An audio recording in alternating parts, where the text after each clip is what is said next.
الحمد للہ رب العالمین۔ الحمد تمام تعریفیں، للہ اللہ کے لیے، ربی رب یعنی پروردگار، عالمین تمام جہانوں کا، جس کا مکمل ترجمہ اس طرح ہوگا کہ تمام تعریفیں اللہ کے لیے ہیں جو سارے جہانوں کا پالنے والا ہے۔ الحمدللہ کے معنی یہ ہیں کہ سب تعریفیں اللہ ہی کے لیے ہیں، جس کا مفہوم یہ ہے کہ دنیا میں جہاں کہیں کسی چیز کی تعریف کی جاتی ہے، در حقیقت اللہ رب العزت کی تعریف ہوتی ہے۔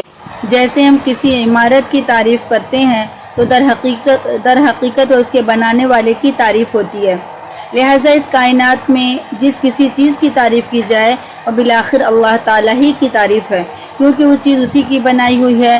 تمام جہانوں کا پروردگار کہہ کر اسی کی طرف اشارہ کیا گیا ہے، انسانوں کا جہان ہو یا جانوروں کا، جمادات کا جہان ہو یا نباتات کا ہو، آسمانوں کا ہو یا ستاروں سیاروں کا، فرشتوں کا۔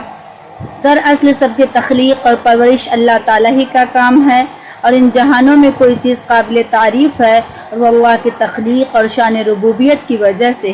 لفظ رب کے معنی عربی لغت کے اعتبار سے تربیت اور پرورش کرنے کے ہیں۔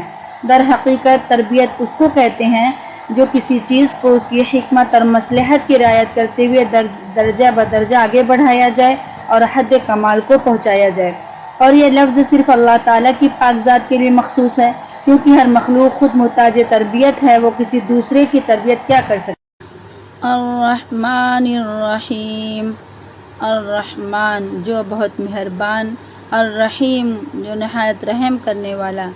اس کا مکمل ترجمہ بے حد مہربان، نہایت رحم کرنے والا ہے۔ مذکورہ آیت مبارکہ میں صفت رحمت کا ذکر صفت رحمان اور رحیم سے کیا گیا۔ یہ دونوں صیغے مبالغہ کے ہیں جن میں رحمت خداوندی کی وسعت اور کثرت اور کمال کا بیان ہے۔ اس صفت کے ذکر کرنے میں شاید اس طرف اشارہ ہے کہ تمام کائنات اور مخلوقات کی تربیت اور پرورش کی ذمہ داری جو اللہ رب العزت نے اپنے ذمہ لے رکھی ہے، وہ کسی اپنی ضروریات یا دباؤ اور مجبوری سے نہیں، بلکہ سب کچھ اس کی صفت رحمت کا تقاضا ہے۔ اگر پوری کائنات نہ ہو تو اس کا کچھ نقصان نہیں، اور ہو جائے تو اس پر کچھ مشکل بھی نہیں ہے۔ مالک یوم الدین، مالکی مالک بادشاہ، یومی کے معنی دن، الدین بدلہ جزا، جس کا مکمل ترجمہ مالک روز جزا کا۔ روز جزا کا مطلب ہے وہ دن جب تمام بندوں کو ان کے دنیا میں کیے ہوئے اعمال کا بدلہ دیا جائے گا۔ یوں تو قیامت کے دن سے پہلے بھی کائنات کی ہر چیز کا اصلی مالک اللہ رب العزت ہی ہے، لیکن یہاں خاص طور پر روز جزا کے مالک ہونے کا ذکر اس لیے کیا گیا کہ دنیا میں اللہ رب العزت نے ہی انسانوں کو بہت سی چیزوں کا مالک بنایا ہوا ہے۔ یہ ملکیت اگرچہ ناقص اور عارضی ہے، لیکن ظاہری صورت کے لحاظ سے ملکیت ہی ہے، لیکن قیامت کے دن جب جزا اور سزا کا مرحلہ آئے گا تو یہ ناقص اور عارضی ملکیتیں بھی ختم ہو جائیں گی۔ اس وقت ظاہری ملکیت صرف اللہ رب العزت کی ہوگی، اس کے سوا کسی کی نہیں ہوگی۔ ایاک نعبد و ایاک نستعین، ایاک صرف تیری، نعبد ہم عبادت کرتے ہیں، واو اور ایاک صرف تجھ سے، نستعین ہم مدد چاہتے ہیں، جس کا مکمل ترجمہ اس طرح ہے، تیری ہی ہم بندگی کرتے ہیں اور تجھ ہی سے مدد چاہتے ہیں۔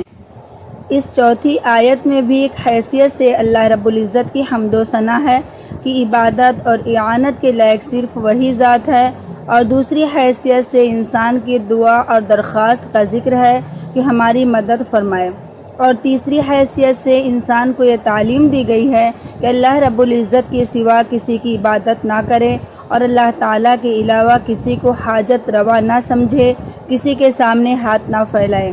اس آیت میں جو یہ ارشاد ہے کہ نستعین، کہ ہم تجھ سے ہی مدد مانگتے ہیں، کس چیز میں مانگتے ہیں اس کا ذکر نہیں ہے، جس میں بھی یہ اشارہ ہے کہ ہم اپنی عبادت ہر دینی اور دنیوی کام اور ہر مقصد میں صرف اللہ تعالیٰ سے مدد چاہتے ہیں۔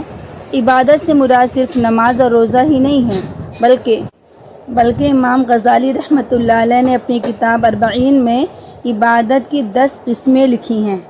نمبر 1 نماز، نمبر 2 زکوٰۃ، نمبر 3 روزہ، نمبر 4 حج، نمبر 5 تلاوت قرآن، نمبر 6 اللہ کا ذکر ہر حال میں، نمبر 7 حلال روزی کے لیے کوشش کرنا، نمبر 8 پڑوسی اور ساتھی کے حق ادا کرنا، نمبر 9 نیکی کا حکم کرنا اور برائی سے روکنا، نمبر 10 سنت کا اتباع کرنا۔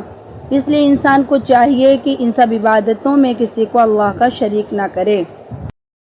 اہدنا الصراط المستقیم، اہدنا ہمیں ہدایت دیجیے، الصراط راستہ، المستقیم سیدھا، جس کا مکمل ترجمہ بتلا دیجیے ہم کو سیدھا راستہ۔ اس آیت میں اہدنا الصراط المستقیم ایک جامع اور اہم ترین دعا ہے جو انسان کو سکھلائی گئی ہے، جس سے انسان کا کوئی فرد بے نیاز نہیں ہے۔ دین اور دنیا دونوں میں صراط مستقیم کے بغیر کامیابی نہیں۔ یہی وجہ ہے کہ سورہ فاتحہ کی اہم ترین دعا ہدایت بتلائی گئی ہے، جو ایک ادنا مومن کے لیے بھی ہے اور بڑے سے بڑے رسول اور ولی کے لیے بھی اتنی ہی اہم ہے۔ یہی وجہ ہے کہ فتح مکہ کے فوائد ذکر کرتے ہوئے سورہ فتح میں اللہ رب العزت ارشاد فرماتے ہیں وَيَهْدِيَكَ صِرَاطًا مُسْتَقِيمًا، یعنی مکہ مکرمہ اس لیے فتح کرایا گیا تاکہ آپ کو صراط مستقیم کی ہدایت ہو، جبکہ سید الانبیاء صلی اللہ علیہ وسلم صرف خود ہی ہدایت یافتہ نہیں بلکہ ساری دنیا کے لیے ہدایت کے مجسم تھے، لیکن یہ ہدایت کا اعلیٰ مقام حاصل ہوا جو اس سے پہلے نہیں تھا۔ اس سے معلوم ہوتا ہے ہدایت ایک ایسی چیز ہے جو سب کو حاصل ہے۔ اس بنا پر تمام مخلوقات اور ہر جاندار قولاً حالاً اللہ تبارک تعالیٰ کی عبادت میں اور تسبیح میں لگے رہتے ہیں۔ البتہ ہدایت کا دوسرا درجہ ان لوگوں کے ساتھ خاص ہے جو خود ذوی العقول کہلاتے ہیں، یعنی جن اور انس۔ یہ ہدایت انبیاء علیہ السلام اور آسمانی کتابوں کے ذریعہ ہر انسان کو پہنچتی ہے، پھر کوئی اس کو قبول کر کے مومن مسلم ہو جاتا ہے اور کوئی انکار کر کے کافر رہ جاتا ہے۔ صراط الذین انعمت علیہم غیر المغضوب علیہم ولا الضالین، آمین۔ صراط راستہ، الذین ان لوگوں کا، انعمت تو نے انعام کیا، علیہم ان پر، غیر سوا نہ، المغضوب غضب کیا گیا، علیہم ان پر، واو اور لا نہیں، ولا اور نہ، ضالین جو گمراہ ہوئے، جس کا مکمل ترجمہ ان لوگوں کی راہ جن پر تو نے انعام فرمایا، جن پر نہ تیرا غصہ ہوا اور نہ وہ گمراہ ہوئے۔ موجودہ آیت میں ارشاد ہے ان لوگوں کا راستہ جن پر آپ نے انعام فرمایا۔ انعام یافتہ کون لوگ ہیں؟ دوسری آیت میں اللہ رب العزت خود ہی ذکر فرما رہے ہیں۔ وہ لوگ جن پر اللہ کا انعام ہوا وہ انبیاء اور صدیقین اور شہداء اور صالحین ہیں، اور یہ سب اللہ رب العزت کے مقبول بندے ہیں۔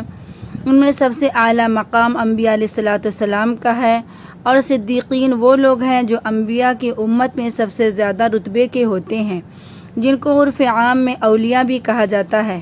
شہداء وہ لوگ ہیں جو لوگ دین کی محبت میں اپنی جان تک قربان کر دیتے ہیں، اور صلحاء وہ حضرات کہلاتے ہیں جو شریعت کے پورے متبع ہیں، جن کو عرف عام میں نیک اور دیندار بھی کہا جاتا ہے۔